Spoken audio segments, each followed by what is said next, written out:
Hello, je suis Angélie Vu. Bienvenue.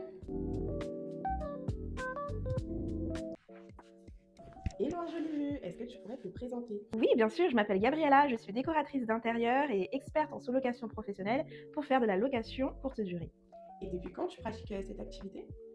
Alors, les deux activités n'ont pas forcément commencé toutes les deux en même temps. J'ai commencé par la décoration d'intérieur grâce à TGF qui avait fait plusieurs investissements et au Covid où j'ai pu peaufiner ma formation de décoratrice d'intérieur. Donc, depuis 2017-2018, je suis vraiment spécialisée dans la décoration pour les investisseurs ou les entrepreneurs, mais également les particuliers. Et concernant la location courte durée, la sous-location professionnelle et la location courte durée, écoutez, on a créé notre société depuis 2019. Donc du coup, depuis 2019, on a pu voir le marché, comment il a évolué, comment il s'est développé et comment justement on a pu et j'ai pu créer cette expertise dans ce milieu.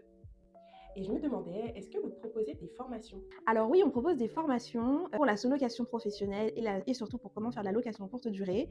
Donc on a formé maintenant presque plus de 300, allez, presque 400 personnes maintenant à faire cette activité-là, qui leur permet, tout en gardant, en conservant leur travail d'origine, d'avoir des compléments de revenus à côté et aussi d'avoir un plan B pour s'ils veulent se retourner.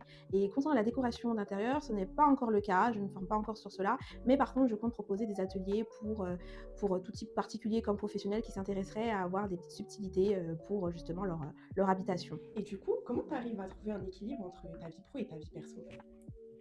Ben écoute, je le cache pas, c'est pas facile. En vrai, quand tu fais quelque chose qui te passionne, que tu aimes, il est difficile de faire la différence entre pro et perso parce qu'en fait, comme quand je travaille, j'ai pas l'impression de travailler. Je suis bien, je suis en osmose avec moi-même, je suis contente d'y aller, je suis contente de ce que je fais. Je vois pas forcément ça comme quelque chose de lourd. Et du coup, l'équilibre, maintenant effectivement que je suis maman, c'est vrai qu'avant j'étais focus à 100% sur tout ce que je faisais. Maintenant que effectivement j'ai un petit être à m'occuper, il faut trouver le rythme qu'il faut. C'est vrai que l'entourage peut aider justement à pallier le temps d'organisation avec le travail et la vie de famille. Trouver ce bon équilibre, le fait d'être en autogérance, d'être à son compte, c'est peut-être plus simple, en même temps plus compliqué. C'est vraiment une question d'organisation et Dieu merci, je l'ai trouvé et je regrette pas.